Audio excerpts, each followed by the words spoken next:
I remember the first night I moved in with Layla. The apartment was oddly quiet, almost like it was holding its breath.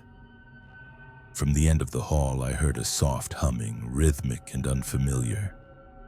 Layla's voice, I thought. But something about it didn't sit right.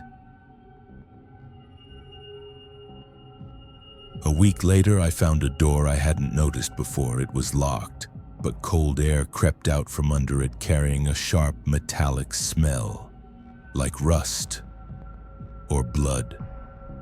Layla never let me near that room. She said it was storage, but there were scratches on the floor like someone had tried to claw their way out. That night, the whispers started, always from the bathroom. When I finally checked, the mirror was fogged, but I swear I saw a message written in the condensation. "Don't trust her."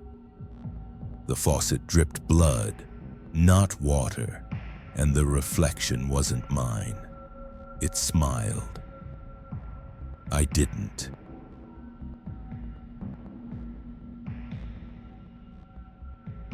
One night I followed the humming. It led me to Layla's room. Behind her wardrobe, I found an altar. Carved figures in a semicircle, each with missing eyes, candles burned with blue flames. Symbols I couldn't recognize, etched into the wood, and walls pulsed faintly. This wasn't spiritual, it was something else.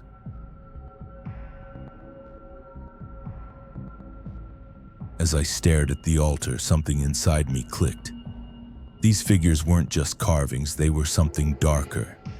The eyes, the mouths, they looked almost alive. As I traced my fingers along the edges, a chill ran through me and the air grew thick with a strange energy. I couldn't shake the feeling that they were watching me.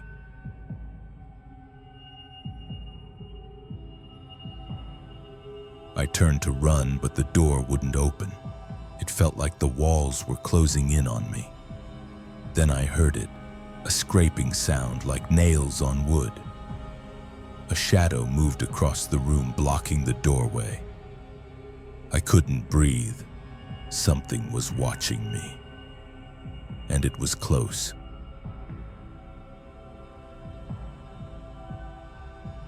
I forced the door open, my heart pounding. The hallway had never looked so long before. The shadows seemed to stretch unnaturally, and a cold wind rushed toward me.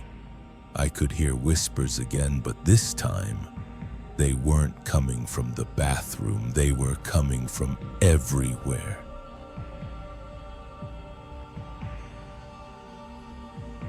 I ran down the hallway, my mind racing. At the end, I found it, a spiral staircase leading down into darkness. The air was thick, and the steps creaked under my weight.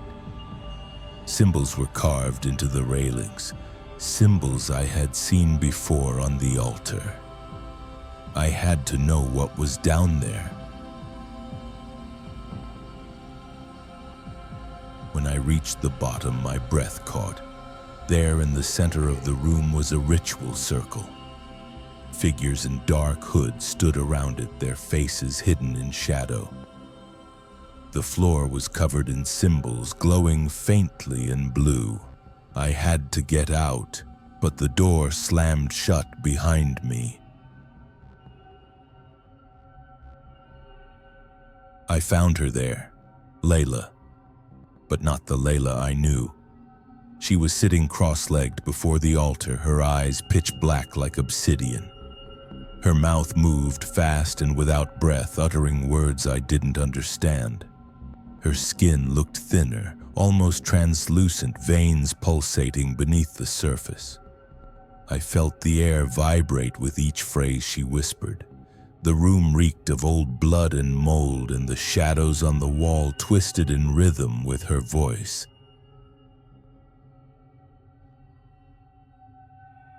I panicked. I turned to run, but the door was gone, replaced by a wall of flesh. It pulsed like it was alive, breathing. I reached out and felt warmth, moisture, and something moved beneath the surface. The room was sealed. I wasn't just trapped with Layla. I was trapped with whatever she had become, or summoned. My breath caught in my throat as the whispering stopped behind me. Silence fell, that kind of silence that makes your ears ache.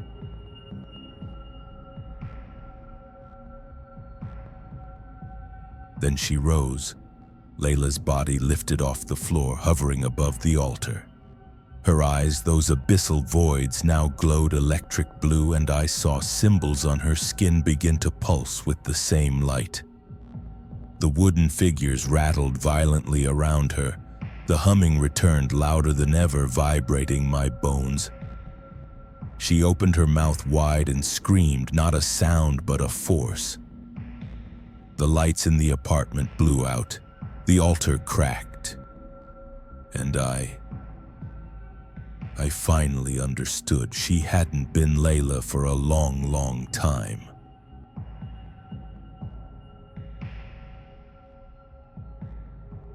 I ran to the window. If I couldn't get through the walls or doors, maybe I could climb out. But when I pulled the curtains aside, my heart dropped. The city was gone. Or maybe twisted. The buildings drooped like wax. The streets spiraled into themselves, and the sky above churned in colors no human eyes should see. Time felt slower, gravity heavier. I wasn't just trapped in a room, I was in another layer of reality, stitched over the real world. Something was rewriting it all, and I was in the middle of the draft.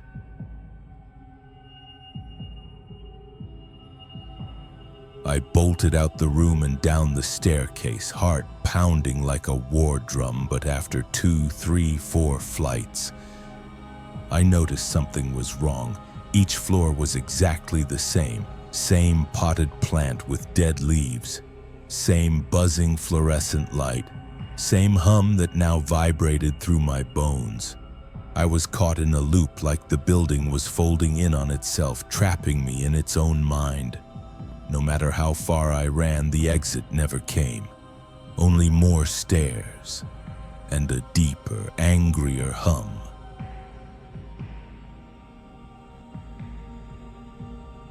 And then I saw it, an exit sign glowing in crimson. I rushed to it, barely breathing, fingers trembling as I pushed the door open. On the other side stood Layla, or something wearing her skin. Her face was stretched in a smile too wide, her eyes vacant like black holes. Behind her, the hallway twisted unnaturally like a vortex sucking in the walls. She raised one hand, and the humming stopped. Silence hit me harder than any scream ever could.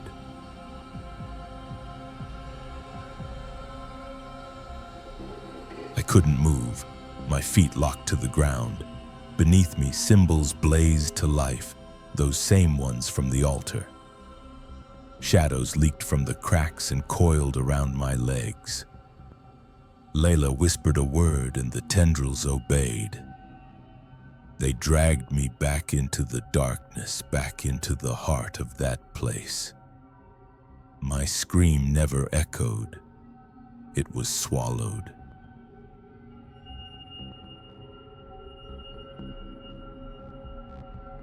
When I opened my eyes, I was back in our room, but it was older, rotten. Time had passed, or maybe twisted. The air was heavier, thick with mildew and despair. I looked at the mirror across the room. "Welcome back" was scrawled in blood red, and there she was, Layla, reflected behind me again. This time I didn't turn around, I just smiled.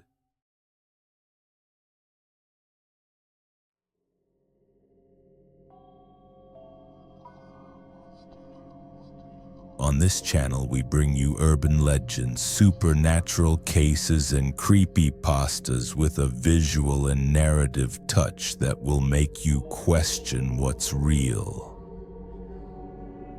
So if you dare, subscribe now and hit the bell, because the next episode could be about something you've already seen.